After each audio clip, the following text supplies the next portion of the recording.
Hello everyone, welcome back to my YouTube channel Political Atlas. आज मैं आप लोगों के रांची यूनिवर्सिटी के पीजी सेमेस्टर 1 का एग्ज़ाम होने वाला है, उसके प्रीवियस ईयर के क्वेश्चंस को लेकर आई हूँ। यस, अगर आप पीजी में हो, रांची यूनिवर्सिटी के स्टूडेंट हो, पीजी कर रहे हो, सेमेस्टर 1 में हो, तो आप देख सकते हो कि आपके एग्ज़ाम के डेट ऑलरेडी आ चुके हैं। और इससे पहले आपका एग्ज़ाम आ जाए, आप अभी पढ़ ही रहे हो, सो आपके रिविज़न के लिए प्रीवियस ईयर में क्या क्वेश्चन आया था उसको थोड़ा समझने के लिए मैं यहाँ पे प्रीवियस ईयर के क्वेश्चंस को लेकर आई हूँ। यस, और थोड़ा बहुत मैं इसको सॉल्व भी कर दूंगी। तो आइए देखते हैं कि किस तरह के क्वेश्चंस आपके पीजी सेमेस्टर 1 में प्रीवियस ईयर में आ चुके हैं। ओके, क्वेश्चन पैटर्न आपको पता ही है कि आपके 70 मार्क्स के क्वेश्चन आते हैं, 3 आवर्स आपको दिए जाएंगे और ग्रुप पे जो है कंपलसरी है, जिसमें आपके 5 क्वेश्चन होंगे 1 मार्क्स के। ठीक है, आपको 1 वर्ड या फिर सेंटेंस में इसको लिखना होगा। Okay, so first question is, who wrote the book on liberty? So it is written by John Stuart mill. On liberty पुस्तक किसने लिखी? तो यह बुक लिखा है जॉन स्टुअर्ट मिल ने। Then second is, who wrote the book Theory of Justice? Theory of Justice is written by John Rawls. ये जो बुक है थ्योरी ऑफ जस्टिस, ये बुक है किसका है? जॉन रॉल्स का है। ओके, देन नेक्स्ट हम लोग देख लेते हैं। या who said law is command of sovereign? किसने कहा कि कानून संप्रभु का आदेश है? सो ये स्टेटमेंट किसने दिया है? This statement is given by Austin. Austin का ये स्टेटमेंट है। Then which Indian epic is related to Shanti Parva? Shanti पर्व के साथ कौन सा हमारा जो एपिक है वो जुड़ा हुआ है? भारतीय महाकाव्य जुड़ा हुआ है, तो इसमें आंसर क्या होगा? Mahabharata. Then who is the mother of public administration? Public administration के मदर किससे माना जाता है? एमपी फॉलेट को। और अगर आपके फादर पे क्वेश्चन आ गया कि who is the father of public administration, so Woodrow Wilson. Okay, so correct answer होगा Woodrow Wilson is the father of public administration. Then जैसा कि मैंने बताया था कि ग्रुप ए में आपके 5 क्वेश्चन है जो 1 मार्क्स के होंगे, और सेकंड आपका शॉर्ट क्वेश्चन होता है जो 5 मार्क्स का होता है। कंपलसरी है, आपके पास ऑप्शन नहीं है, राइट? आपको ये करना पड़ेगा। Right a short note on social justice. यहाँ पे क्वेश्चन पूछ रहा है कि सामाजिक न्याय पर एक लघु टिप्पणी लिखिए। सो इसका आंसर इस तरह से आप लिख सकते हो कि सोशल जस्टिस में आप सबसे पहले जस्टिस का एक डेफिनेशन दे दो, राइट? फिर उसके बाद सोशल जस्टिस पे आ जाओ कि that it means the equal social opportunities must be available to all the people to develop their personalities. Because social justice जो है ना, वो लिबर्टी की बात करता है, इक्वालिटी की बात करता है, और लिबर्टी से पहले ये चाहते हैं इक्वालिटी आए, समाज में इक्वालिटी आए, समानता आए, तब जाके लोगों को लिबर्टी मिले। देन तभी हम कह सकते हैं कि वहाँ पे सामाजिक न्याय की स्थापना हो सकती है।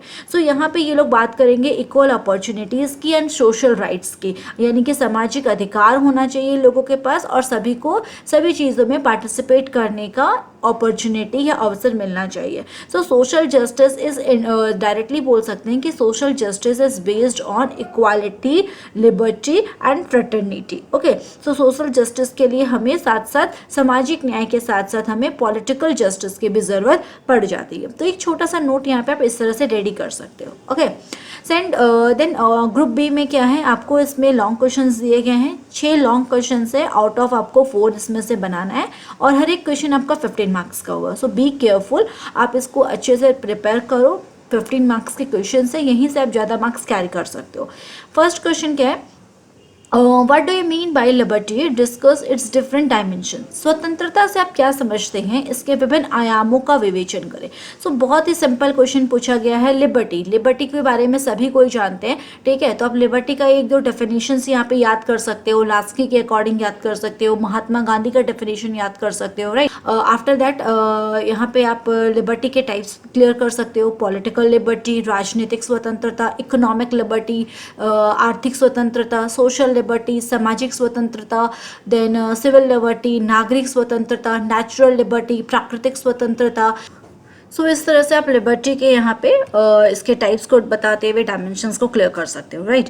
The next question is critically examine the evolution and decline of sovereignty. ये क्वेश्चन पूछा है आपका सॉवरेनिटी चैप्टर से, तो सॉवरेनिटी आप अच्छे से पढ़ लो कि इसका ओरिजिन कैसे हुआ है, देन सॉवरेनिटी के लिए क्या क्या मेन पॉइंट्स बताए गए हैं, ठीक है? इसके डेफिनेशंस के साथ आप इसके फीचर्स को देख सकते हो। देन इसका क्रिटिसाइज किस तरह से किया गया, आप यहाँ पे ऑस्टिन की थ्योरी को पढ़ सकते हो। उन्होंने सॉवरेनिटी पे अपना जो थ्योरी थ्योरी दिया है उसको यहाँ पे आप ऐड कर सकते हो।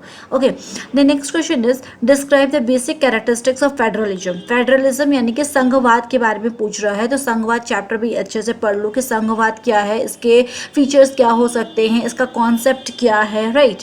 बहुत सिंपल है ये फेडरलिज्म भी। Then next is what is constitutionalism, describe its main feature. संविधानवाद क्या है, इसके मूल लक्षणों को बताइए। अब मैं यहाँ पे एक चीज क्लियर करना चाहती हूँ कि constitution and constitutionalism they are different. Okay, ये दोनों इक्वल नहीं है। संविधान अलग चीज है। संविधान आपका क्या होता है, संविधान किसे कहते हैं, और संविधानवाद क्या है।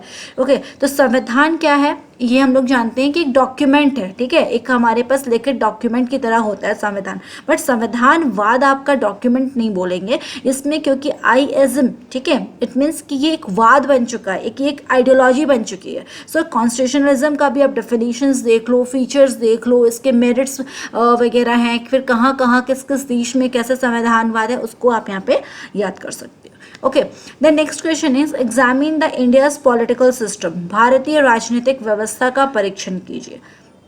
Okay, then next is elaborate the basic principles of public administration. Public administration से क्वेश्चन किया गया है कि लोक प्रशासन के आधारभूत सिद्धांतों का विस्तार से वर्णन करें। अब यहाँ पे आपको पब्लिक एडमिनिस्ट्रेशन के बेसिक प्रिंसिपल्स को क्लियर करना है, ठीक है। सो ये बहुत ही सिंपल आपका प्रीवियस ईयर में पीजी सेमेस्टर 1 का क्वेश्चन आया है। आपका पेपर क्या था, 101।